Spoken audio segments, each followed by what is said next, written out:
Assalamualaikum warahmatullahi wabarakatuh. Oke teman-teman, kembali lagi di Didi Channel. Oke, seperti biasa untuk hari ini ya, Didi akan memberikan informasi lagi nih teman. Kali ini Didi akan memberikan informasi seputar news Bitcoin lagi nih teman ya. Kenapa harus membahas Bitcoin teman-teman? Karena memang untuk market Bitcoin saat ini teman-teman ya, itu memang belum stabil teman-teman. Jadi kenapa Didi memutuskan untuk bahas Bitcoin ya? Karena jika Bitcoin turun teman-teman ya, sudah dipastikan semua altcoin teman-teman ya, termasuk meme juga akan mengikuti trennya teman-teman ya. Makanya menurut Didi sangat penting ya untuk mengupdate perkembangan Bitcoin ya selaku induk semua kripto teman-teman.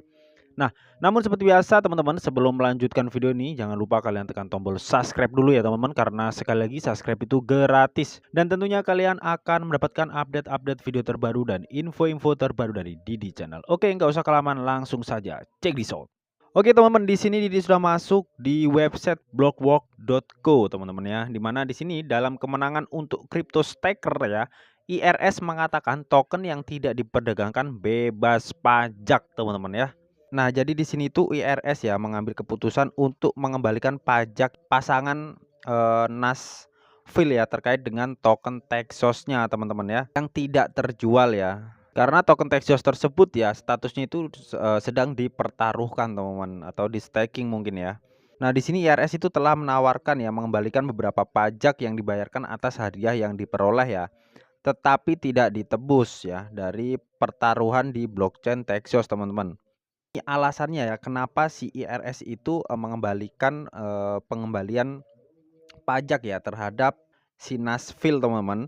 Oke, jadi di sini ya menurut keterangannya, teman-teman, token yang diperoleh melalui protokol proof of stake ya adalah properti yang dibuat oleh pembayaran pajak nih dan tidak boleh dikenakan pajak sampai dijual atau ditukar, teman-teman. Jadi nggak ada pajak ya. Di sini itu menurut Jared, teman-teman ya. Nah, keluhan tersebut mengklaim bahwa Undang-Undang Amerika Serikat atau kode dan peraturan IRS yang mengizinkan properti yang dibuat oleh pembayaran pajak untuk dikenakan pajak sebagai pendapatan ya. Jadi di sini intinya itu nggak ada nih undang-undang atau kode-kode peraturan IRS ya teman-teman ya, yang menyatakan bahwa token yang diperoleh melalui protokol proof of stake itu dikenakan pajak ya sebagai pendapatan teman-teman. Nah, namun di sini teman-teman ya, katanya itu keputusan tersebut ya berpotensi memiliki implikasi besar terhadap bagaimana penambang dan pemegang saham proof of stake ya dikenakan pajak di masa depan teman-teman ya. Jadi, masih ada bayang-bayang lah teman-teman ya untuk nantinya di masa depan itu mereka, dikenakan pajak ya, yang memperoleh token ya melalui protokol proof of stake teman-teman. Nah, di sini pengajuan pengadilan resmi diumumkan pada hari Kamis nih. Jadi menunjukkan bahwa sidang pengadilan ditetapkan untuk atau pada ya Maret 2023 teman-teman. Jadi masih tahun depan ya teman-teman. Jadi masih lama. Kecuali ya masalah tersebut itu diselesaikan setelah kesimpulan dari proses penemuan pada pertengahan Maret tahun ini teman-teman ya.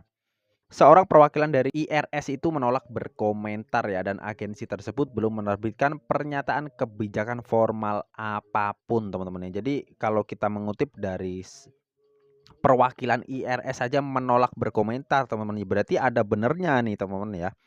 Di sini keterangan di sini ya bahwa token yang diperoleh melalui protokol proof of stake ya teman-teman itu tidak boleh dikenakan pajak ya sampai dijual ataupun ditukar teman-teman ya. Karena memang di sini tuh katanya tidak ada di bawah Undang-Undang Amerika Serikat ya atau kode peraturan IRS yang menyatakan pemungutan pajak ya untuk pendapatan mereka teman-teman ya. Jadi makanya di sini itu salah satu ya perwakilan dari IRS itu menolak berkomentar ya dan dia itu tidak menerbitkan pernyataan kebijakan formal apapun teman-teman. Oke. Oke, next berita berikutnya. Nah, oke teman-teman, di sini Didi sudah masuk di bitcoin.com teman-teman. Di mana di sini pertukaran kripto utama siap bekerja di Rusia ya berdasarkan aturan yang diusulkan teman-teman atau dilaporkan teman-teman. Oke. Ini termasuk berita sentimen positif teman-teman ya. Karena memang di bulan-bulan kemarin ya sebelum Bitcoin itu anjlem ya atau bearish parah teman-teman ya, bahwa bank sentral, Rusia itu ya telah mengusulkan pelarangan, mata uang kripto ya dan, semua transaksi cryptocurrency di negaranya teman-teman ya. Nah, namun di sini teman-teman ya, Pertukaran kripto utama siap bekerja di Rusia berdasarkan aturan yang diusulkan, teman-teman. Kira-kira ada apa ya, teman-teman ya? Kemarin dilarang-larang, sekarang malah kripto utama siap bekerja di Rusia nih, teman. Kira-kira ada apa sih? Yuk kita kepoin. Oke, jadi menurut keterangannya ya yang diringkas, teman-teman ya. Di sini tuh pertukaran terkemuka yang disurvei oleh Press Rusia, teman-teman, telah mengidentifikasi nih bahwa mereka itu tidak takut peraturan kripto yang ketat yang akan datang di Rusia nih. Nah, persyaratan platform perdagangan koin untuk mendirikan kantor lokal adalah salah satu proposal dalam peta jalan peraturan yang disusun oleh pemerintah Moskow, katanya teman. Nah, jadi seperti yang sudah dikatakan tadi, teman-teman ya, bahwa bulan-bulan kemarin itu, teman-teman, Bank Sentral Rusia itu ya telah mengusulkan pelarangan transaksi cryptocurrency ya, teman-teman ya. Seperti Bitcoin ini, teman-teman ya. Namun sekarang kok berubah aturannya gitu, teman-teman. Ya, ternyata di sini, teman-teman ya, dokumen tersebut ya dilaporkan ditandatangani oleh Wakil Perdana Menteri Dmitry Chersenko ya. Telah disiapkan sebagai pendekatan alternatif terhadap seruan Bank of Rusia untuk larangan perdagangan di antara operasi kripto lainnya ya. Dengan sikap garis kerasnya, Bank Sentral mendapati dirinya itu terisolasi, teman-teman, karena sebagian besar lembaga pemerintah lainnya, termasuk Kementerian Keuangan, lebih menyukai peraturan daripada larangan nih, teman-teman ya. Jadi di sini itu Menteri Dmytro Chesenko ini, teman-teman ya, terisolasi nih karena telah mengajukan ya atau mengusulkan pelarangan transaksi terhadap cryptocurrency, teman-teman ya. Karena sebagian besar lembaga pemerintahan di Rusia ini ya, termasuk Kementerian Keuangan pun ya, lebih menyukai peraturan nih daripada larangan, teman-teman ya. Makanya di sini itu mereka itu meskipun dikasih persyaratan berat ya, teman-teman ya. Harga cryptocurrency ini bisa beroperasi di Rusia ya. Mereka itu tidak keberatan, teman-teman ya, dengan persyaratan potensial untuk membangun kehadiran permanen di Rusia, katanya, teman-teman ya. Hal itu alih-alih itu untuk menawarkan layanan kepada warga di Rusia, teman-teman ya. Oke.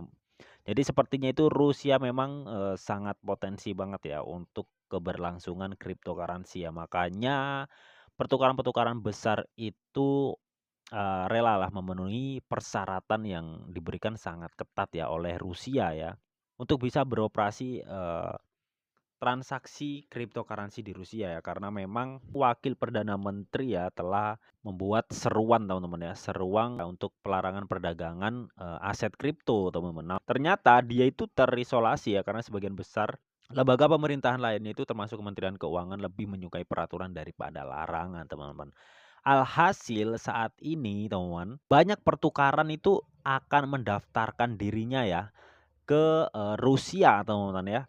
Nah, di sini, teman-teman, Binance ya yang kita kenal pertukaran nomor 1 top dunia, teman-teman ya. Berdasarkan volume transaksi yang tercatat di CMC, teman-teman ya.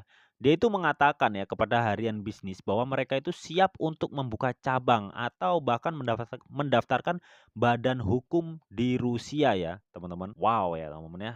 Jadi sepertinya dengan sentimen positif ini ya, sepertinya Bitcoin itu ada potensi untuk naik, teman-teman ya. Karena memang penurunan Bitcoin untuk saat ini tuh sudah terlalu dalam, teman-teman. Oke, ya mudah-mudahan nggak turun lagi, nggak ada sentimen negatif lagi lah gitu, teman-teman ya.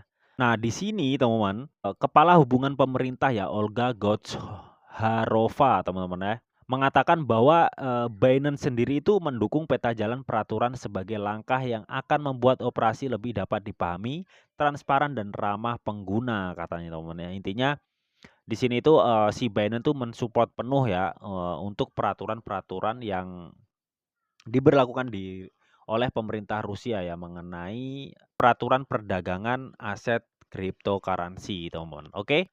Oke, jadi ini termasuk berita sentimen positif banget ya untuk market Bitcoin ya yang kita kenal sebagai induk dari semua kripto, teman-teman. Oke.